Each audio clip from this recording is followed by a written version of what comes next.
Hi everyone. In this video, I will be giving a demonstration of how to perform a generalized estimating equations analysis with longitudinal data and a continuous outcome with Stata. And the example that we're going to be pivoting off of is essentially published back in 2007 in an article entitled QIC Program and Model Selection in GEE Analysis. This article was published by James Quay right there. And the emphasis in the article is really on this package that he has written and how to use it effectively in terms of model selection and so forth. But we can also use that data to kind of run just a standard GE analysis, which I'm going to show you first, and then I'll show you how to use the package in order to kind of go through a model selection process. So before I get started, I do want to mention that I'm going to include a link to this article underneath the video description. So just click on this link right here, and it'll take you to this article or this site where you could download a copy of the article at the PDF EPUB download option, or you can click on PDF and you can bring the article up. So it's easily accessible to everyone. So this is this is the name of the article that we're going to be working from. So let's go ahead and open up Stata. And the first thing we're going to need to do is to obtain a copy of the data set. So if you don't already have it, you're going to need to obtain a copy. And the copy that the data that we're working from is associated with that article, which is also associated with the package. So what we'll need to do is to go ahead and obtain the package and the ancillary data file. So what I'm going to do is click on the do file editor. I'm just going to open this up right here just to kind of make life a little bit easier as we proceed through a lot of this discussion. So what I'll do is I'm going to type in find it and QIC, and let me kind of enlarge this a bit here so you can read it a little bit better as we proceed. And we're going to look up the package. So I'm going to type that in, click execute selection, do right here. And you'll notice that basically this right here is referring to the article QIC Program and Model Selection. And so there's a package that Quay has written, so we can click on the option right there for that link, and you can click here to install. So I'm going to go ahead and click on installation. I'd actually already done this before, but that's how you do it. And then you can see it says ancillary files. The file that we're going to be working with is this NLS work 2.data file right there. So we'll click here to get. And so that, that's basically all there is to it. So now we have what we need in order to proceed with the demonstrations in this video. So now what we're going to do is call up our data file. So I'm going to type in use NLS work 2. We'll go ahead and type comma clear and highlight it. Click on execute selection. And so now you can see that the data has been imported into Stata and it's ready for use. So you can see there are a number of variables that are included in the data set. The ones that we're going to be mainly working with throughout this presentation are the natural log of wage. So that's going to be one variable. Then we have age, we have grade, and we have a variable called south, and I'm going to talk about these shortly. But we also have this ID code variable that we're going to use as well. The basic idea when we're carrying out this type of analysis with longitudinal data is that we have a set of cases that have been where we have data that's obtained cross-sectionally, but then those cases are followed repeatedly over time. So we have repeated measures data for that cross-section of cases, and that's basically what panel data is. So at this point, let's take a quick look at Quay's description of the data. So if you go back to the article, go to example 1, you'll see that basically this is data obtained from the National Longitudinal Survey of Labor Market Experience. So we have basically data from women aged 14 to 26 who have completed their education, with wages that fall between $1 per hour and $700 per hour. So they're being used in this analysis. The response variable is the continuous variable ln underscore wage. That's basically the natural log of wage. And then basically we have each individual has a unique identification number that is reflected in the variable ID code.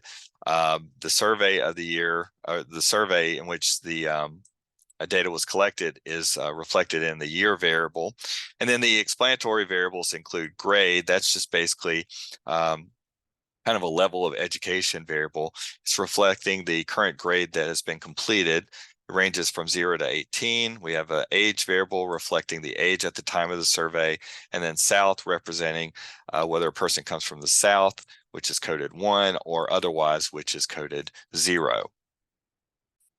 So we can carry out our analysis, the basic analysis, in a couple of ways. One is to use the drop-down menu. You can go through statistics, linear models, and related, since our DV is continuous.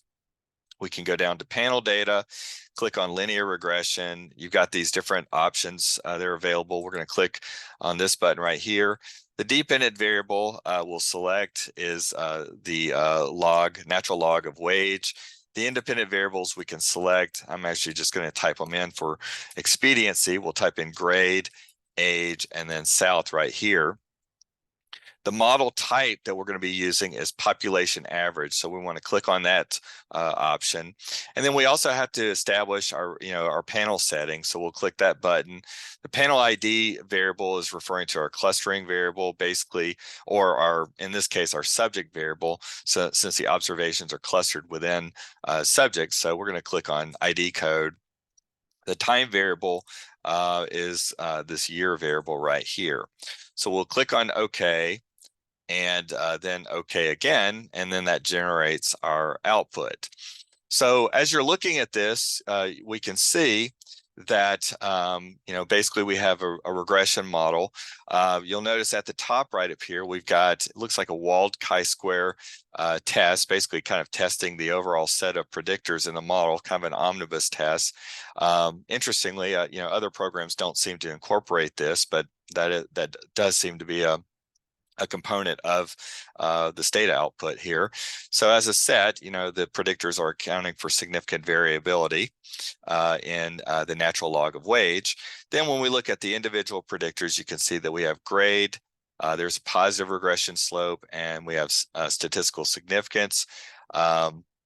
Basically indicating that that on average individuals that have more education tended to or were predicted to have higher wages.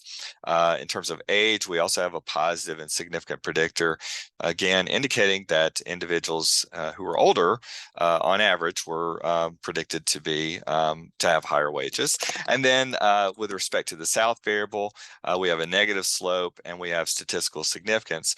Remember that South was coded 0 for otherwise and 1 for from the South.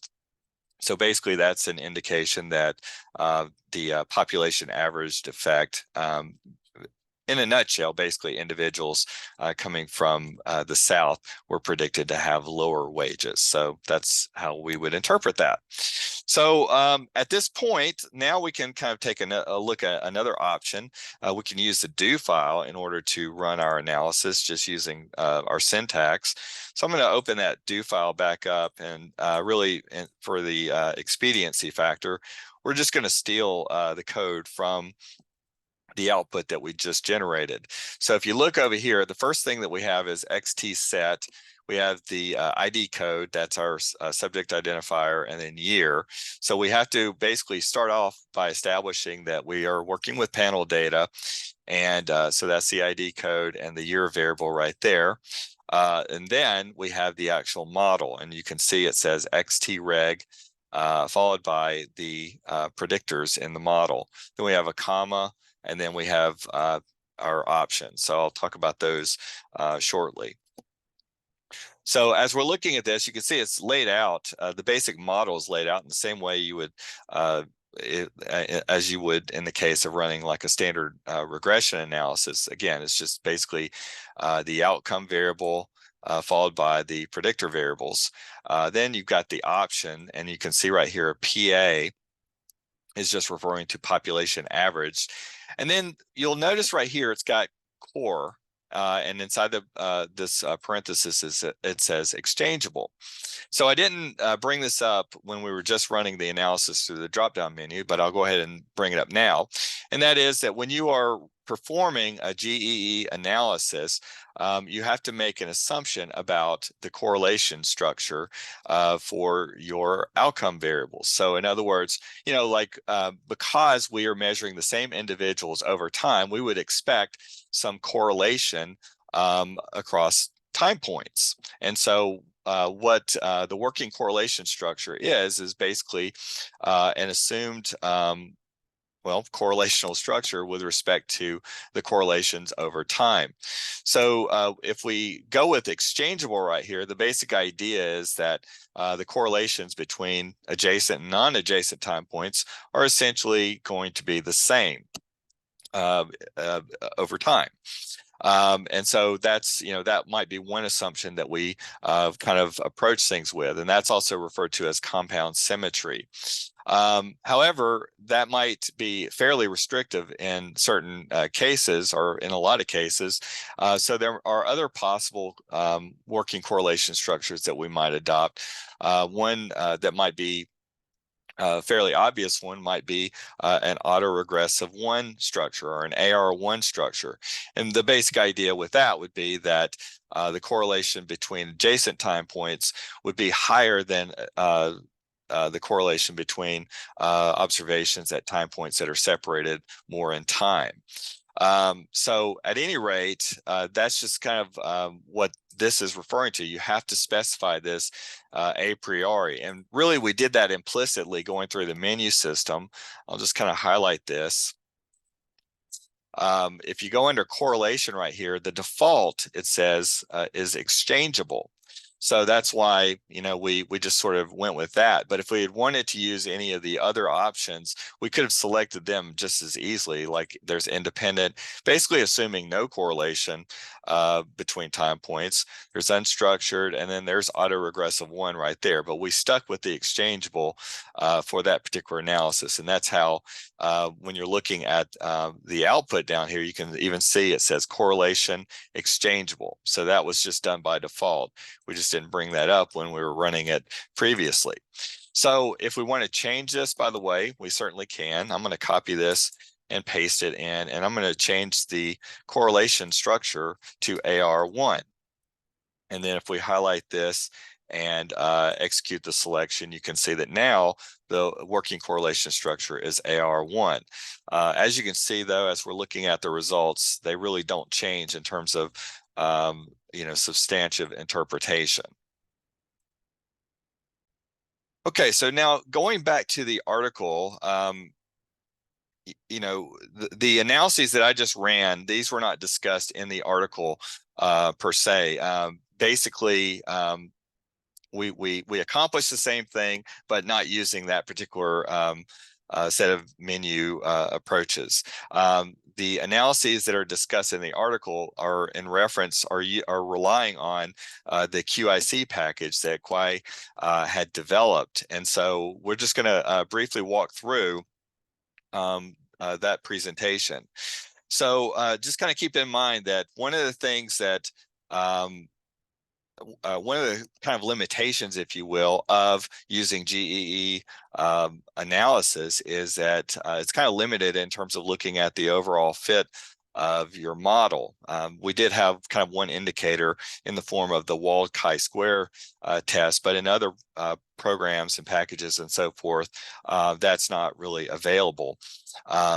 And so one thing that you could do is you could kind of run different models and then compare them on the quasi likelihood criterion, basically quasi likelihood under independence criterion. That's what the QIC is standing for. And so essentially kind of running different models and then generating the QIC and then comparing those models with the preferred model being the one with the lower QIC. So it's using the same reasoning process that you would be familiar with if you ever use the AIC or the BIC in terms of model selection. So Quai starts out, essentially kind of saying, all right, look, if you want to do any type of model comparison, like with different sets of predictors and so forth, then what you need to do is to start out by identifying the best working correlation matrix. So you can use the QIC in order to compare different models with respect to the working correlation matrix, and then based on that, adopt that correlation structure, and then compare different models with different sets of predictors. So that's essentially what we're going to do right here. You'll notice too, if you scroll through in the article, it gives you this table 2 right here for the first example, and you'll notice he walks through. He basically runs the same analysis with all 3 predictors using different working correlation structures. So there's independent, exchangeable, autoregressive, there's stationary, non-stationary, unstructured, and so forth. And then from there, he decides that, okay, we're going to stick with the independence correlation structure because that QIC has the smallest value, which is kind of strange because we were dealing with data that was collected over time. We would not ordinarily expect that observations such as this would essentially not be correlated, but that's what we have. So then based on that, then he goes through a process of keeping the working correlation matrix constant and then trying out different models with different sets of predictors in it. So that's essentially the process that he takes. So in order to start out, what we'll do is we'll go ahead and run a few analyses just to identify the working correlation structure. So to do this, we'll use the QIC function associated with the QIC package. And then basically, all we need to do is to use the same structure right here that we had used previously when we ran it using the population averaged option. So we have our dependent variable followed by the names of our independent variables, basically our outcome and our predictors. Then we'll type comma, and then we have to type in I, and then we type in the name of our cluster variable. So in this case, our subject identifier. So I'll type in ID code right here, and then we have to establish our variable for time. So I'll type in T, and then we'll use year right here, and then core, and then we'll type in exchangeable. Okay, so you can see we have a very similar type of structure to what we had before, except we are not specifying PA down here, and we're also incorporating the information regarding the panel in terms of subjects and time also in our expression. So now when we highlight all of this and click on execute selection, then we get our output. So you can see that we get, first off, we get the model-based standard errors up here, and then we have robust standard errors down below. And so this was actually preferable. Okay, so then we have the QIC, and we also have this other index called QICU, which is a simplified version of QIC as Kai discusses in the article, but it's not really appropriate for selecting the working correlation structure. It's mainly useful for selecting the model with the best, predictors, if you will. So you can see right here the QIC for our exchangeable working correlation matrix is 2221.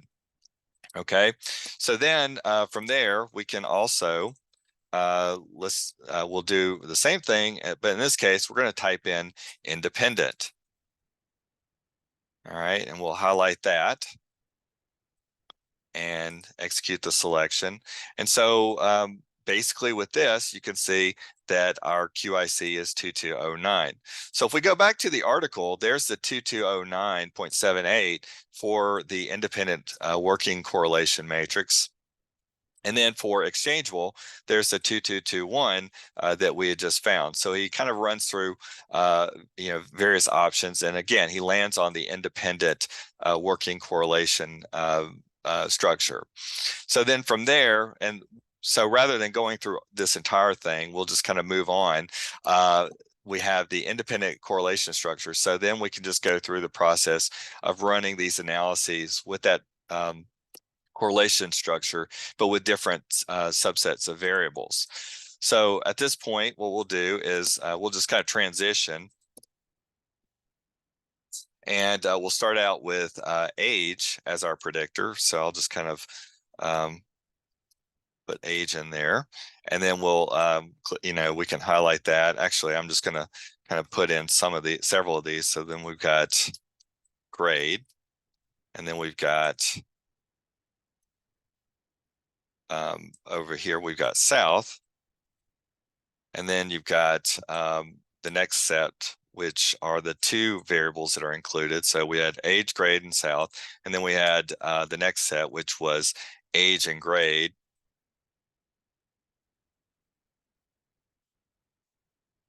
And then you've got age and south, and then grade and south. So I'm not going to go through those right now, but I'll just highlight all of these. And when we run them, you can see that we get all of the information. There's the QIC for each of those. So there's, this is the one for age and grade. It's 2297. For up here, where we've got just south as a predictor, it's 2732. So you can see that the two predictor model was a better fit than this one predictor model. You can also see it was a better fit than this one right here with grade as a predictor, and then also with age as a predictor. So there's 2636. So basically going through all of those different models, that's where he ends up with these QIC values that are given right here. And so you can see that all of these values for the one predictor model, and then for the two predictor model, all of these values are larger than the values for the three predictor model. So you can see that basically the best fitting model was the one that contains the three predictors. You can also see that under QICU, as I said before, this is mainly useful if we're comparing models in terms of the predictors and not for identifying the working correlation structure. But the same thing basically holds for this index as well. You can see that all of these QICU values are essentially lower when we have fewer than three predictors. Then we have our three predictor model right here. So that QICU value was the lowest. So the preferred model out of all these different models is the one that contains the three predictors and assumes an independent correlation structure.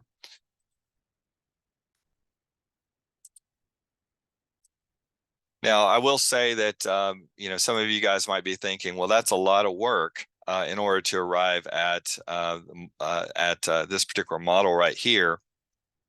But keep in mind, this was just the first part was identifying the working correlation structure. So irrespective of whether you want to test compare models in terms of their subsets of predictors and so forth, as we just kind of finished up with, it's still good practice to start out by trying to identify the best working correlation structure, even if you're just going to propose a model and you still need to go with that working correlation structure. But obviously, once you've done that, if you wanted to go through the process of identifying, a subset of predictors, then you could do that as we just did with, these different models down here. Okay, so that's pretty much going to wrap up this video presentation. I hope you found it useful, and I appreciate you watching. You guys have a great day.